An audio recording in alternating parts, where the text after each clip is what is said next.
some days, it just doesn't pay to get up. Oh, well, at least he's got it right side up again. And while you may think he's the biggest klutz in the world, we'd like to point out that things could be a lot worse. But because he had an approved life jacket on, and because he can swim a few strokes, and because he's staying with his craft, he's still alive.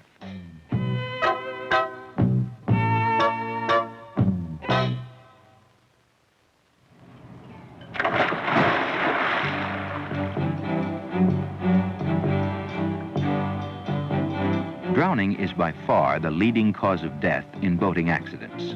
So everyone aboard a small craft should be able to swim for at least 5 minutes while fully clothed. The easiest way to do it is to keep the arms and legs underwater and use combinations of gentle movements and floating to stay up.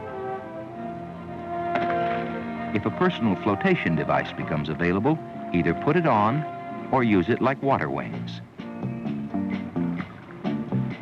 Of course, weak swimmers and non-swimmers should wear a Coast Guard-approved personal flotation device whenever they go out. And remember that the law requires you to have an approved PFD aboard for each passenger. Be sure to stow them where they're easily accessible. To prevent damage to the craft, avoid dragging it along the beach. Once one end is in the water, it can be launched hand over hand.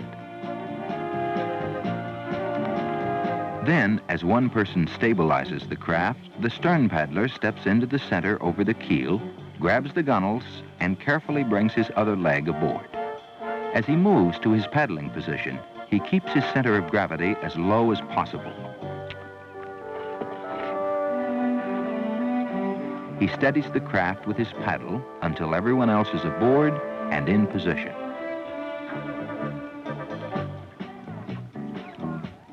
The easiest way to cast off is for the bow paddler to give a gentle push as he boards.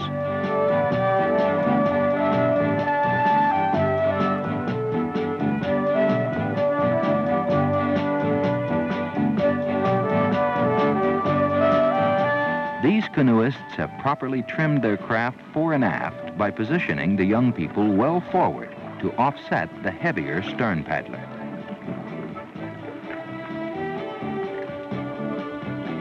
The canoe is also properly balanced. Maintaining good trim and balance are important safety precautions, especially in rough water. In a canoe or rowboat, only one person at a time should move, and all movement should be done slowly, with the center of gravity kept as low and as close to the center line of the craft as possible. Our young canoeists are applying these principles as they exchange positions.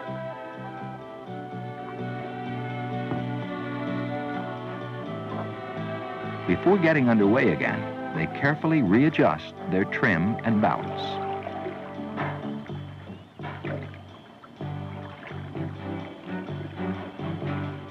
No matter how safety conscious you are, though, emergencies sometimes will happen. And when they do, you should be able to use your craft for self-rescue. The primary rule is stay with your craft unless you're in dangerous water. Most small boats and canoes will float even when swamped, and they can usually be used to get you back to safety.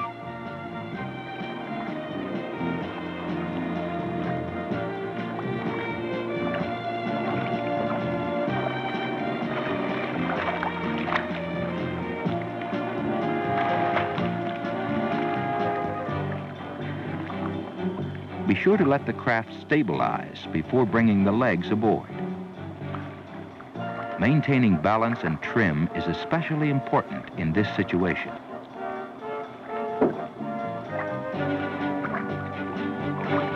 Good progress can be made by hand paddling.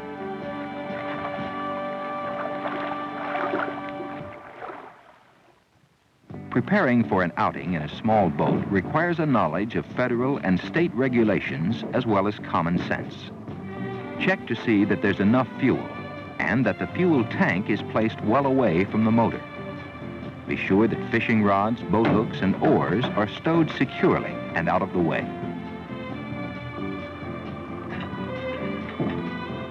An anchor should be on board. It should have plenty of good line attached, and it should be stowed on the bottom, close to the bow. A properly charged fire extinguisher is required by law in boats with gasoline motors. Extra line is always handy for mooring or for lengthening your anchor line. It should be carefully coiled and stowed ready for use. Common sense dictates that some sort of bailing device be on board. This one was made from a plastic bottle. Keep your bailer ready for use. A watertight first aid kit should be aboard, and don't forget a tool kit. It should contain a screwdriver, spark plug wrench, adjustable wrench, pliers, and extra shear pins. Remember that a Coast Guard approved personal flotation device is required, and be sure you know how to put it on properly. A whistle or other type of signal device is a good idea. And just to be on the safe side, a second approved PFD. Don't forget to check out the motor's safety chain before you place the motor in its proper operating position. Finally, before you get underway, double-check the capacity rating plate to be sure the motor is the proper size and that you haven't overloaded the boat. While small craft are primarily meant for pleasure, they can be safely used for rescues, even by inexperienced boatmen. Making an extension assist with an oar or paddle is a good rescue technique. If the victim isn't unconscious or extremely cold, it's usually not necessary to bring him aboard. Help him to the stern, where he can hang on comfortably, and row him to safety. Powerboats present different problems. A throwing assist using a personal flotation device usually works well. This lets the boat steer clear of the victim, so there's no danger from the prop. When the boat is close to the victim, the motor should be cut immediately. As you help the victim aboard, be sure he doesn't touch the motor shaft, because it is likely to have sharp edges and be quite hot.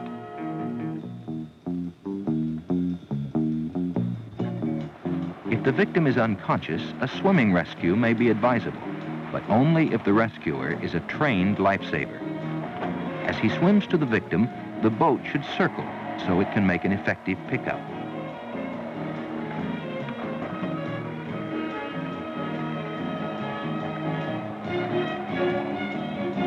Again, be sure to stop the engine.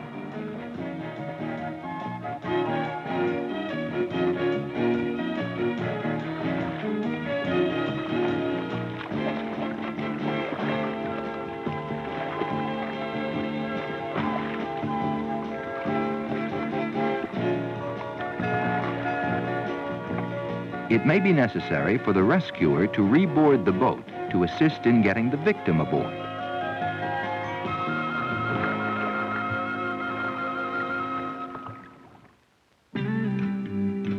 A day out on the water is usually a day to remember. For those who are safety conscious and know that safe boating is no accident, the memories are happy ones.